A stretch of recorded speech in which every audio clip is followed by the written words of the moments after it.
Hi, my name is Moxie. I've been wanting to do this YouTube thing for quite a while, but I guess I never found the confidence to do it. But I guess today's the day, and I'm going to start. So I'm going to try to make the video somewhat short because I don't want to deal with the whole editing thing. So this is probably just going to be straight through from beginning to finish, and probably very minimal editing, if any at all. But today I wanted to talk about something that has influenced me greatly in my life, and it's actually, a lot of people don't believe in it, and when I tell them about it, they usually just laugh or they call me crazy and such. But I wanted to talk about paranormal activity. Myself and my family have experienced paranormal activity throughout my entire life, and I kind of wanted to mention, I think it started a long time ago, and by a long time ago I mean that my great-great-grandmother, as I was told, was a psychic medium, and she used her gift to help the police find children that were lost by, I believe it was, she would be able to hold a toy or belonging of the child, and she was able to locate or give an explanation or description of what she saw through that child's eyes to help the police locate them. So, starting with that, I should also mention that this grandmother was the only one that believed my mom when she was going through her experiences before I was even born. And she might not even be great-great-great-grandmother, but, you know, she's a great-grandmother of mine, I believe on my mother's side. And before I was born, my parents lived in an old farmhouse. They had a lot of experiences there. At this point in time I wasn't born, and my older brother had just been born, and they had lived there before he was born as well. I also have two older siblings, older than my slightly older brother, that were around for this as well.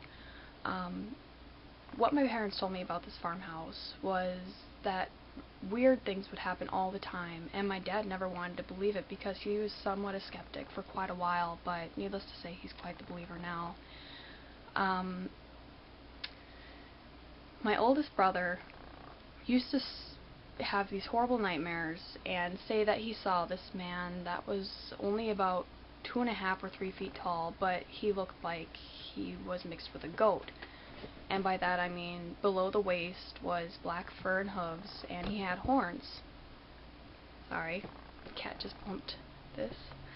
But this thing would horrify him, and usually my parents didn't want to believe him because they had never seen it for themselves, but he was very young at this point in time, and as some people know, that children are more likely to see the paranormal things that us as adults have been conditioned not to. We've been told that it's not real, therefore our mind just kind of blocks it out. There was that thing that he had seen, and my mother had experiences herself. One night, she and my father got into a really huge argument, and to the point that my dad walked out. Sorry about that. My pets just want to be included, and they want to keep bumping things. But my parents lived at in a farmhouse that was at the end of a very long driveway, and after my father had walked out, my mom was trying to sleep. She had just had my older brother at this time. Or, well, not at this time, around this time. She said that she heard very loud yelling at the end of the driveway, as if somebody was getting into a fight, like a very heated argument, to the point that she was very scared that somebody was going to come into the house and try to hurt her. But when she looked out the window, she didn't see anything. She didn't see car lights, she didn't see anything. Mind you that this was in the middle of the night. She told me that the windows were closed, and all of a sudden the curtains started blowing as if they were open. And, you know, she got really creeped out by that, so she covered her head under the blankets. She said that the next thing she heard was the door slam open. But she thought it was my father, so she didn't really think much of it, but she didn't hear any footsteps up to that point, and she didn't hear any footsteps coming into the room either, but she felt like she was being watched. So when she uncovered her head and she looked in the doorway, she told me that she saw a dark figure, but she couldn't see facial features or anything. She could just tell that it was a man. He was wearing a hat, and she looked at his feet and she could not see his feet. She couldn't see any features of him. He was completely dark, black. There was no features that she could see. And this, of course, horrified her. And considering that my big brother was in the crib in another room at that time, she was horrified. She didn't know what to do. She covered up her head and she started yelling. And the next thing she knows, when she uncovered her head, this thing was gone. She also told me a couple of stories of when she would check on my older brother in his crib and she would see dancing lights. When he was first born, they had his crib in their room, and after a few weeks and whatnot, they moved the crib out into another room, as far as I've been told anyhow. She said that some nights she'd be laying in bed when he was first born and she would see sparkling lights dancing around his crib. She had no idea what it was. There was no way that there could be, these lights that were dancing around him. There's no way that they could be there. There was no reflection. There was no light. There was no special effects, little lighting thing that they had for him at that point, because they didn't really have that much money. They kind of went with the bare basics. She told me several times that this had happened quite a few times when my older brother was a child. But whenever she'd go to sit up in bed to get a better look, they'd instantly fly around the crib one more time and up to the ceiling and disappear. She also mentioned to me about how some of the walls in the kitchen would bleed. And when we were little, she used to use some of these examples as like campfire stories, sit around the campfire, tell horror stories and stuff, try to spook the kids. But she would say that it was just a story and it didn't happen to them, that it was, another, it was a character that they made up and such like that. And it wasn't until I was about 16 that when we started having very, very heavy paranormal activity in our home, that she told me that those were not fake stories. They happened, and it happened to her and my dad. Now, my parents did stay together through living in that farmhouse, and I know there's a lot of stories that I'm leaving out right now, but I just kind of want to get a bare basics, what's happened. Like another story that just popped into my head that they had told me was that there was a boy around my mother's age. She had my older brother when she was 17, and there was a boy from her class that went missing. They couldn't find him anywhere, and they didn't find him until he was found dead in the cornfields right outside their house. My cat wants to bump the camera, sorry. Obviously, she said that he was somebody who would drink or smoke pot, whatnot, and that he probably just got lost in the cornfields, got disoriented, passed out, or just couldn't find his way out. But they didn't find him until they were cutting down the corn for harvest and what have you. A minute, my cat is destroying my notebook. And I'm back. Alright. My animals really want to be in this video or something. I'm not sure what's going on. This happened last night too when I tried to record another video. That's probably never going to be uploaded because it was really, really embarrassing.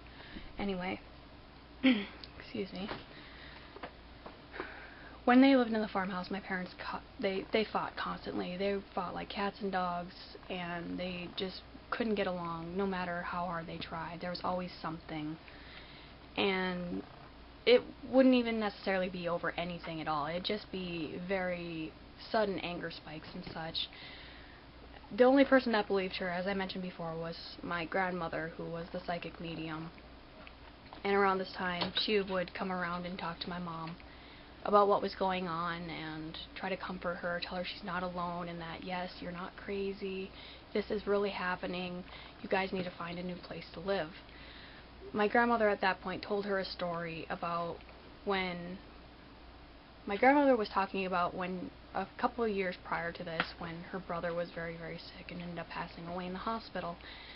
And she told my mom something along the lines of, they had a choice, and my grandmother picked the white horse and gave her brother the black horse, and he passed away. I have no idea what that means. My mom has no idea what it means, but it was just something that she was told, like, this stuff's very real type of thing, I think is what she was trying to get across. After this, my parents moved out of that farmhouse, and they lived in several other places, like a house that was actually an old funeral parlor, if you will, where my father and my oldest brother, had experiences seeing dead people in the basement. I haven't really been told too much about what happened in that house, because around the time that my mom decided to come out and admit all this to me was when we had a lot of activity in our house, like I said. And usually if you have a lot of activity in your house, or activity at all, and you talk about it, especially out loud or with somebody else, or even over the phone, sometimes it comes out to play, just because you're more vulnerable at that point. They know when you're vulnerable. They especially like people who are vulnerable because of drinking or drugs and stuff like that, when you're not in your correct mindset. And I believe the alcoholism that runs in my family might actually have part in that. I mean, now it's not that bad. It's not that bad, but everyone that was addicted to alcohol in my family, my immediate family, has quit since then, and we're all doing very well now. I'm going to fast forward to when my parents moved to Michigan, where, well, that's where I was born, was Michigan. And we lived in a house up until I was 7, and there's always these little things, little noises, things getting moved on their own, faucets turning on and off and whatnot. That was never explained, but it was always blamed on my oldest siblings, because they're mischievous little kids. I mean, of course, there might be a kid who wants to turn on the water and leave it running and, not say anything about it, blame it on the other one, or say they didn't do it. But we had, there wasn't nearly as much activity, there wasn't nearly as much activity at that house. Sorry about that, my camera wants to shut off on its own. Anyway, when I was 7 years old, we moved into another house, and it was from that point on, and this is the house that my parents still own and live in to this day, where we had all of the paranormal activity that has highly influenced my life. Obviously, with a little bit of background, you might think that, maybe there's something in the family and it's causing it to follow us or be attracted to us or something. I really, really don't doubt that. We've had people call me and my siblings sensitive to the spirits and such.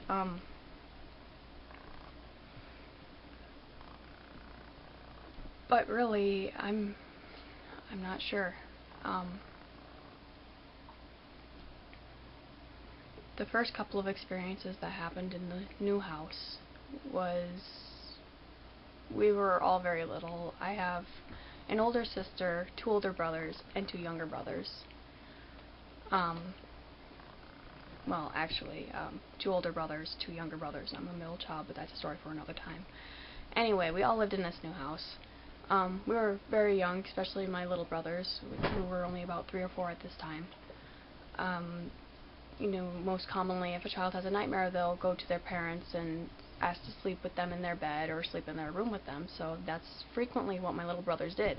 Actually, quite a lot, it didn't seem normal for children around their age to want to sleep with mom and dad that often as they did. They wanted to sleep in my parents' room, like, almost every single night. So obviously my parents can't turn them away, they're so little and stuff, so they would let them, they had little sleeping bags, they'd let them sleep on the floor next to the bed. On the nights that my little brothers didn't sleep on the floor next to the bed, my mom said that she saw something that really creeped her out, and she wasn't sure what it was, and she never found out what it was. She explained it as a ball of light, but not really a ball of light, almost as if it was a blanket that was wrapped up around itself of different colors, and it changed colors, and she would always be woken up with a couple of thumps in the room. And originally she thought it was one of my little brothers who decided not to wake her up and just decided to lay on the floor. But when she looked down and realized that this thing rolled back up under her bed, she was really concerned, and before she knows it, it rolled from underneath the bed out the door frame, or not out past the doorway to the other side of the room, and then would disappear into the wall. And she knew it couldn't be my little brothers, because even at that age, they weren't, from head to toe, they weren't short enough to be able to roll through the doorway without moving. That was one of the first experiences that my mom said that she had experienced in that house. The next experience that she told me about was she was in the basement, and which we actually finished the basement. It actually held 2 bedrooms, 3 bedrooms now. But before this, it wasn't completely finished, but it was still habitable. You know, we had a laundry room and stuff down there. But she told me that when she was working down there one evening, she looked up and she saw what looked to be almost like a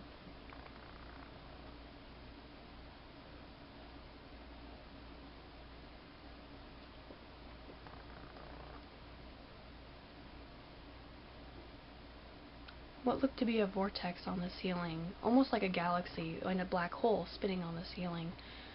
She said that she avoided it and went upstairs immediately to get my dad, but when she got my dad and they went back downstairs to look at it, it was gone. And around this point in time, my dad still was quite hesitant. He didn't believe any of this was really going on until I was about 11 years old, 12 years old, maybe even older than that. But,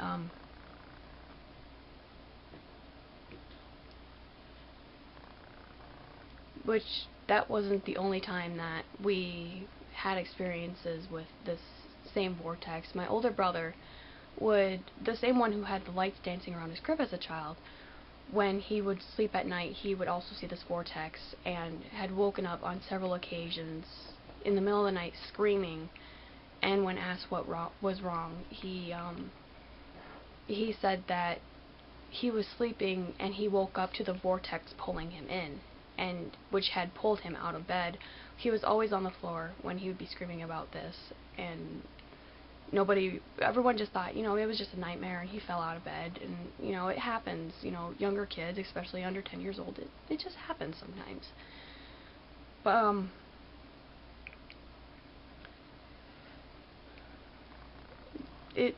when he was younger, it wasn't the only time he saw it. He saw it frequently up until the point that he moved out. And there was several times, quite a few times actually, that he told us that he woke up being when he was older, which was, you know, a couple of years ago when I asked him about it, when I was, you know, trying to put the pieces together when all this really, really bad stuff was happening. I asked him about it, and he told me that when he would wake up, he felt like he was being pulled by his arms into it, like he was reaching out towards this vortex, almost like subconsciously he was trying to grab it. But then the second he'd wake up and snap to reality, and he'd struggle in the slightest, it would drop him and he'd fall to the floor. And that's when he would start screaming, especially as a child, but it happened when he was older as well. He's the only sibling that I know of that has had experiences like that with this vortex thing, and we still have no idea where the dancing lights, when he was a child, came from. I know I'm kind of scattered right now. I apologize for that. I'm getting a very paranoid feeling right now and hearing some strange noises coming from downstairs. So for right now, I'm going to stop this video, and I'm going to continue in another video another time because I need some time to cool out, go see what's going on downstairs, and this is probably going to be a series of several videos to get the whole story in. Sorry about saying a lot, and sorry about my random paranoia and suddenly cutting the video short, but I feel that this was probably the best place to stop, and I will continue in another video, probably within the next couple of days, hopefully. I hope to have another video. I just want to throw out there also that if you're experiencing paranormal activity of any various degree, you're not alone. You're really not. And there are many, many people, I'd say the majority of people don't believe in it. They might watch horror movies and go, oh, that's so fake and stuff like that. But there's been horror movies that have brought me to tears because it reminded me of my childhood with experiencing this kind of stuff.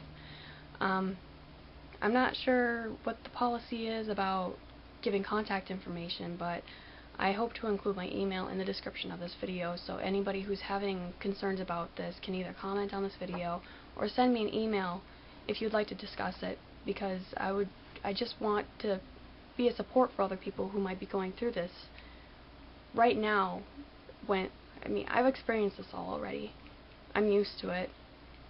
and my house right now isn't that bad, but there is still some stuff here and there.